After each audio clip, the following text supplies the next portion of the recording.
Students, class 7th के इस video session में आप सभी का स्वागत है। लास्ट वीडियो में हमने हमारा लेसन नंबर 3 कंप्लीट कर लिया है और आज हम शुरू करने वाले हैं lesson number 4, that is angles and pair of angles. तो आइए शुरू करते हैं। सबसे पहले सीख लेंगे, उसके बाद प्रैक्टिस सेट सॉल्व करेंगे। ये यहाँ पर मैंने एक एंगल बनाया है। ये एंगल है ABC। ये जो एंगल का जो ये साइड वाला पार्ट है, जो दोनों एंगल्स के जो दोनों आर्म्स है, उन आर्म्स के अंदर दैट ये आर्म जो है ये यहाँ से आगे भी बढ़ने वाला है और यहाँ से आगे भी वो उसको एक्सटेंशन मिलने वाला है। तो इन दो आर्म्स के अंदर का जो पार्ट है तो उसको कहते हैं interior part of the angle. ये जो पॉइंट्स इसके अंदर बने हुए हैं, ये सारे पॉइंट्स जो है तो वो एंगल के इंटीरियर में है। ये यहाँ पर एंगल के जो आर्म्स बने हुए हैं, उन आर्म्स पर जो पॉइंट है उनको हम कहते हैं कि the points on the arms of the angle और the points on the sides of the angle. ये जो पॉइंट है इसको वर्टेक्स कहते हैं। जहाँ से दो रेज निकलते हैं उस पॉइंट को वर्टेक्स कहते हैं और ये जो दोनों आर्म्स है उसको आर्म्स ऑफ द एंगल कहते हैं, राइट। और ये जो दोनों आर्म्स है उसके अंदर का पूरा पार्ट और आर्म्स के ऊपर का पूरा पार्ट वो छोड़ के बचा हुआ जो भी पार्ट है यहाँ से यहाँ तक, तो वो जो पूरा पार्ट है वहाँ पर जो भी पॉइंट्स है उनको हम कहेंगे points in the exterior of the angle. यहाँ पर देखिए, यहाँ पर ये एक एंगल है और उसके अंदर एक रे बना हुआ है। तो इस रे की वजह से इस एंगल के, बड़े एंगल के दो पार्ट हो रहे हैं। ज़रूरी नहीं कि इक्वल हो, ये दो पार्ट्स हो रहे हैं। तो ये जो दो एंगल्स हैं, ये एक एंगल और ये एक एंगल, तो इनमें क्या कॉमन है? इनमें एक जो रे है, एक जो आर्म है एंगल का, वो कॉमन है। देखिए AOC and BOC, that means this OC is common in both these angles, right? Angle AOC और एंगल BOC। तो यहाँ पर OC ये जो आर्म है ये कॉमन है और उनका जो वर्टेक्स है वो भी कॉमन है। दोनों का वर्टेक्स है O, राइट। ये O दोनों के बीच में आ रहा है, राइट। तो OC कॉमन है और O उनका वर्टेक्स है। तो ऐसा जब होता है कि एक आर्म कॉमन होता है दोनों एंगल्स में और देखिए दोनों का इंटीरियर पार्ट जो है वो डिफरेंट है। इसका इंटीरियर पार्ट इधर बढ़ेगा और इसका इंटीरियर जो पार्ट है वो दूसरे साइड में रहेगा। ऐसे जब दो एंगल्स होते हैं तो उनको क्या कहते हैं? Adjacent angle. एडजेसेंट एंगल समझने के लिए हम एक एग्जाम्पल लेते हैं। जो ट्विन बंगलोज होते हैं, ट्विन बंगलोज जो होते हैं, तो ये एक बंगलो है इधर और ये एक बंगलो है इधर। तो यहाँ एक जो वॉल होती है उनकी, ये वॉल ये कॉमन होती है। इसका घर ये साइड में होता है, इसका घर ये साइड में होता है। दोनों का इंटीरियर, दोनों के अंदर का पार्ट कोई भी कॉमन नहीं होता। सिर्फ कॉमन क्या होता है? एक ये वॉल जो होती है वो कॉमन होती है। तो ऐसे जब होते हैं, मतलब पड़ोसी, एक दूसरे के पड़ोसी जो एंगल्स होते हैं जिनकी एक दीवार कॉमन है, तो ऐसे जो दो एंगल्स होते हैं उनको कहते हैं एडजेसेंट एंगल्स। तो एडजेसेंट एंगल आपको समझ में आ गया होगा। तो अब हम बढ़ते हैं हमारे प्रैक्टिस सेट की तरफ। तो प्रैक्टिस सेट 15, यहाँ पर हमको एक डायग्राम दी है और इस डायग्राम में एक एंगल बना हुआ है, एंगल AWB। ये एंगल बना हुआ है, उसके अंदर कुछ पॉइंट्स है, उसके बाहर कुछ पॉइंट्स है और उसके आर्म्स पर भी कुछ पॉइंट्स है। तो हमको बताना है points in the interior, points in the exterior and points on the arms of the angle. तो ये हमको बताना है। तो ये टेबल हमको फिल करना है। तो देखिए पॉइंट्स इन द इंटीरियर, कौन कौन से पॉइंट है इंटीरियर में? R, point C, point N and point X। तो ये हम लिख लेंगे, point R, C N and X, right? तो these points are in the interior of the angle.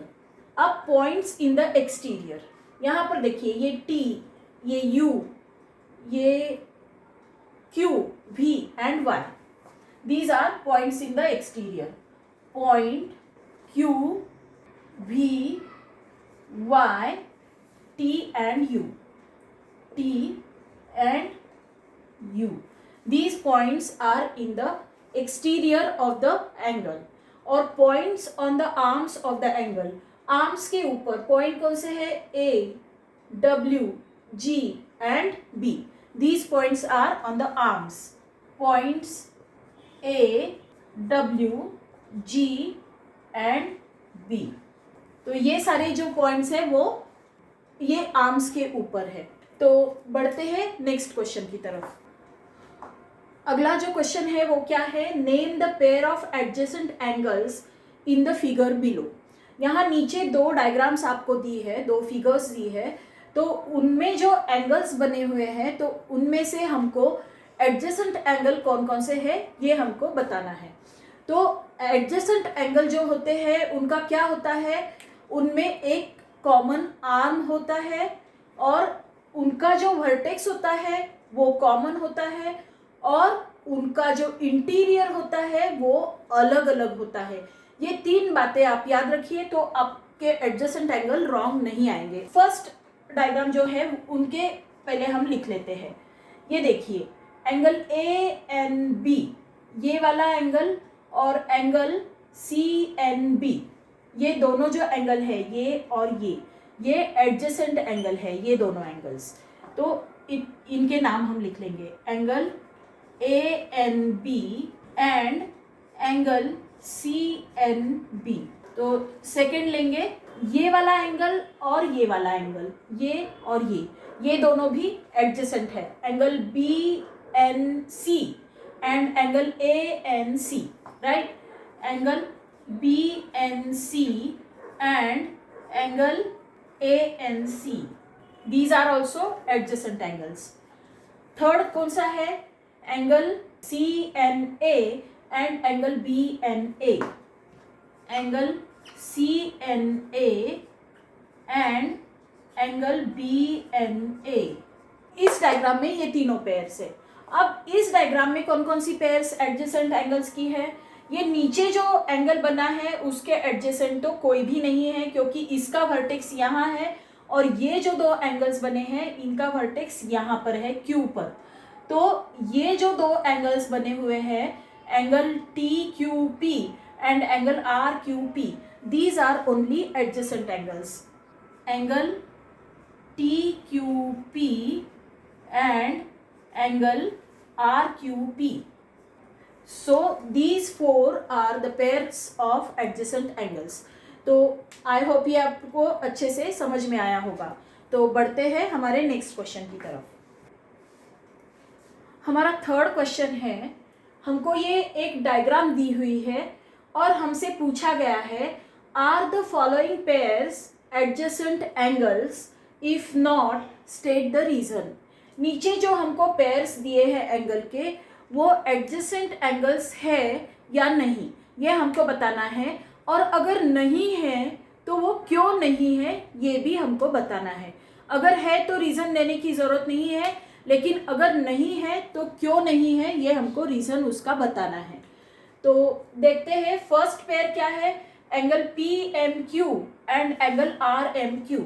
अब एंगल देखिए, angle P M Q and angle R M Q, ये जो एंगल्स है angle P M Q and R M Q, ये देखिए इनका एक आर्म जो है ये कॉमन है दोनों का, ये और ये देखिए ये एंगल और ये एंगल, तो ये दोनों का एक आर्म एम क्यू कॉमन है, उनका वर्टेक्स कॉमन है और उनका जो इंटीरियर पार्ट है वो अलग अलग है. तो तीनों कंडीशंस जो है एडजेसेंट एंगल्स की वो ये फुलफिल कर रहा है ये जो पेयर है वो. तो इसलिए ये these two are adjacent angles. So these two are ये adjacent angles है. तो हमारी सेकेंड पेयर कौन सी है? Angle R M Q and angle S M R. R M Q ये जो एंगल है वो, और एंगल एस एम आर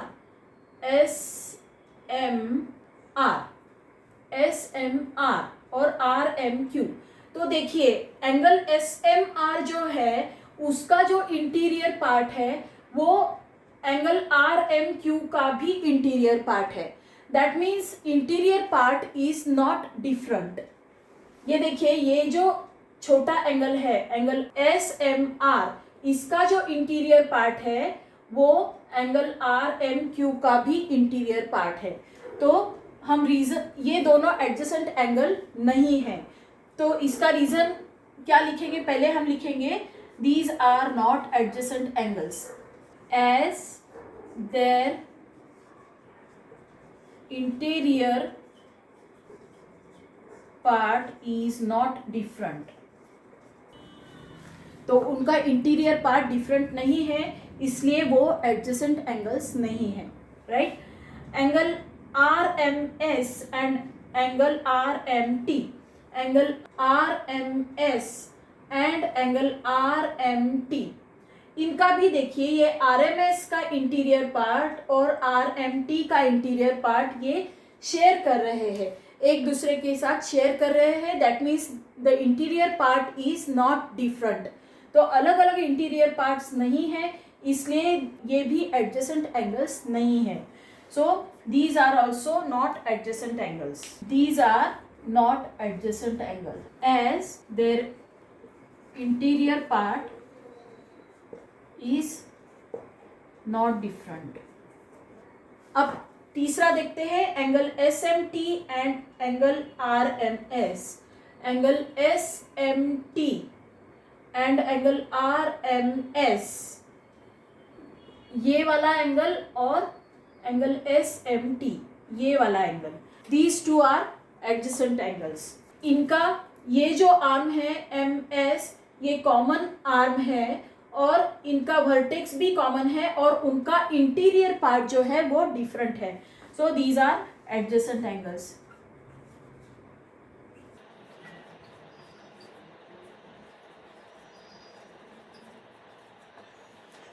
तो ये था हमारा प्रैक्टिस सेट 15। आई होप ये प्रैक्टिस सेट आपको अच्छे से समझ में आया होगा। अगर आया है तो मेरे वीडियो को लाइक कीजिए, चैनल को सब्सक्राइब कीजिए और बेल आइकन को प्रेस कीजिए ताकि मेरे आने वाले सभी वीडियोस के नोटिफिकेशंस आपको मिलते रहे। सो मिलते हैं अगले वीडियो में। Thank you for watching.